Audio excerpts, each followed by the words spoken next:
नमस्कार साथियों, आप सभी का स्वागत है आपके अपने YouTube चैनल में, जहां हम लेकर आते हैं शिक्षा विभाग से संबंधित खबरें आपके लिए। तो आज की वीडियो प्रारंभ करने से पहले आप सभी से विनम्र अनुरोध है कि जिस किसी भी साथी ने अभी तक चैनल को सब्सक्राइब नहीं किया है, वो कृपया चैनल को सब्सक्राइब कर ले, जिससे सभी वीडियो आप तक पहुंच सकें। आज हम लोग एक महत्वपूर्ण विषय पर बात करेंगे कि किस तरह से प्राथमिक विद्यालय से विलुप्त की ओर बढ़ रहे हैं। परिषदीय विद्यालय विलय से विलुप्त की ओर। विज्ञान वर्ग का विद्यार्थी होने के नाते विलय, विलायक और विलन खूब पढ़ा, समझा और याद किया। मगर कुछ वर्षों से विलय, संविलन, मर्ज का अर्थ असर समझ आना शुरू हुआ, जिसमें विलय का अर्थ कई रोजगार, कई पद और कई नौनिहालों की नजदीक शिक्षा सुविधाओं का विलुप्त होना प्रतीत हो रहा है। विलय का भविष्य भी समझ आ रहा है, किंतु विलय होने वालों का भविष्य नहीं, और विलय करने वाली विलन नीति भी समझ आ रही है। मगर क्या कर सकते हैं सिवाय अपने मन की व्यथा लिखने के। हो सकता है इससे कुछ जागरूकता आए और विलन से लड़ने के लिए कुछ शिक्षा सामाजिक हीरो आ जाए और कुछ समाधान निकले।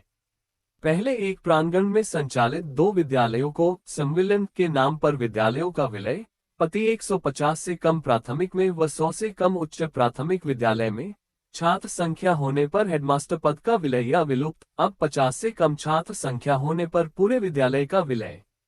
एक अप्रत्यक्ष विलय और हो रहा है, जो धीमे जहर की भांति है, यथा विद्यालयों का जर्जर होने के बाद नीलामी करवाकर भूल जाना। क्योंकि स्कूल तो अड़ोस पड़ोस में या पेड़ के नीचे चल ही जाएगा, लेकिन भौतिक सुविधाओं व विद्यालय भवन के अभाव में बच्चे 50 से कम हो जाएंगे तो फिर लग जाएगी विलन की विद्यालय विलय नीति। कुछ कुतर्की ज्ञानी, अंध भक्त, शिक्षा के प्रति रतौंधी रोग से ग्रस्त लोग, रतौंधी इसलिए क्योंकि इनकी नजरों में शिक्षा की तुलना का नजरिया ही कमाल है, जो कि निजीकरण और सरकारी के प्रति घोर पक्षपात युक्त है, जो कि शिक्षक को दोष देते हैं। उनकी वेतन, उनकी छुट्टी का रोना रोते हैं, या फिर उनको खुद के बच्चों को सरकारी स्कूल में न पढ़ाए जाने का विधवा विलाप करते हुए पाए जाते हैं। तो वे जान ले कि प्रदेश व अन्य प्रदेश में जहां सरकारी विद्यालयों में भौतिक संसाधन ठीक है, शिक्षक पूरे हैं, ऐसे विद्यालयों में प्रवेश नामांकन के लिए सिफारिशें भी लगती है। अरे रही वेतन की, तो पता कीजिए उन देशों में जहां की शिक्षा व्यवस्था उच्च कोटि की है कि शिक्षक का वेतन हमारे देश के शिक्षक के वेतन से कितना अधिक है। आपको शर्म न आ जाए तो कहना। कई ऐसे महानुभावों का कुतर्क होगा कि तो विद्यालय ठीक क्यों नहीं करते या पढ़ाते क्यों नहीं। तो ये भी जान लीजिए कि हम जंगल राज में नहीं, प्रशासनिक व्यवस्था के अधीन है। यहाँ एक के ऊपर एक उत्तरदायी पद व व्यक्ति मौजूद है, और अल्प संसाधनों के लिए शिक्षक नहीं अपितु पूरा सिस्टम जिम्मेदार होता है। रही बात पढ़ाने की, तो पढ़ाइए न, किसने मना किया है। मगर सिस्टम को तो पढ़ाई के अलावा हजारों कार्य करवाने हैं, और करवा लिए जाते हैं। वैसे ही सिस्टम चाहे तो आसानी से सभी से वा भी सकता है। बहुत से कार्यों के लिए तो माननीय उच्च न्यायालय के आदेशों द्वारा मना होने के बाद भी शिक्षक को उन्हीं कार्यों में लगाया जाता है। मगर कोई सुनवाई नहीं, क्योंकि वो लोग जो इस सरकारी व्यवस्था से पढ़कर एक मुकाम हासिल किए हैं, या जब वे ही इसकी जड़ें काटने के लिए प्रयास करते हैं, तो शर्म आती है ऐसे लोगों से, जो ऐसी सरकार के हित की सोच में समाज के, शिक्षा के हित को दरकिनार करते हैं। अरे जरा सोचिए, जो व्यक्ति 400 रुपये मजदूरी से कमा रहा है, 200 का पौवा पी जाता है और पवा पीकर घर में बवाल करता है, उसके बच्चे कैसे पढ़ेंगे।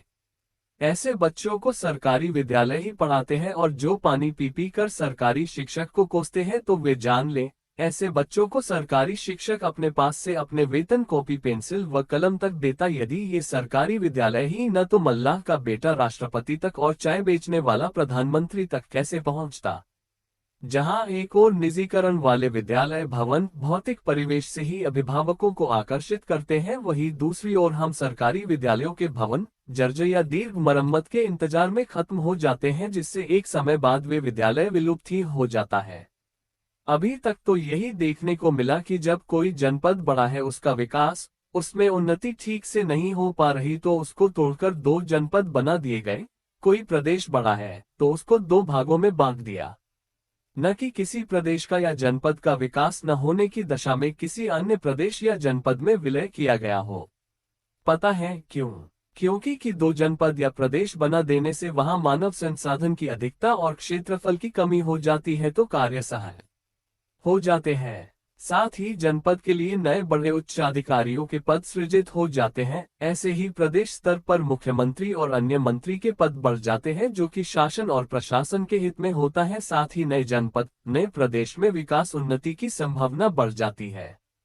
लेकिन विद्यालयों के मामले में विलय, जबकि विद्यालय में तो पहले से मानव संसाधन शिक्षक कम, ऊपर से भौतिक संसाधनों की कमी, साथ में कुकरमुत्तों की तरह उगे मान्यता प्राप्त व गैर मान्यता प्राप्त शिक्षा के व्यावसायिक अड्डे, जिनमें अप्रशिक्षित किंतु पर्याप्त लोग शिक्षक व भौतिक संसाधन युक्त विद्यालय भवन भी, जो कि स्वभावतः आकर्षक के केंद्र बन जाते हैं। वास्तविकता पर ध्यान दे तो आप पाएंगे कि विद्यालय विलय नहीं, विलुप्त हुए हैं। 2 विद्यालयों में एक रह जाना तो एक तो विलुप्त ही हुआ ना। इस प्रकार कई शिक्षक पद, कई रसोड़िया और शिक्षा हेतु कई लाखों की ग्रांट विलुप्त ही हुई ना। इस प्रकार पूरे भारत देश में 50,000 से ज्यादा विद्यालय विलुप्त हुए हैं। जर्जर विद्यालय होने पर पहले इनके भवन नीलाम होने बनेंगे कब पता नहीं, जिससे फिर ये विलय से विलुप्त की और सहजता से चले जाएंगे। जब कोई पुल की मियाद खत्म हो जाती है या जर्जर हो जाता है तो उसके टूटने से पहले दूसरा बन जाता है। ठीक उसी प्रकार जैसे सचिवालय, मंत्रियों के आवास, उच्चाधिकारियों के कार्यालय, मगर विद्यालय क्यों नहीं? ऐसे प्रश्नों से लगता है जैसे शिक्षा के प्रति कोई गहरी साजिश तो नहीं हो रही।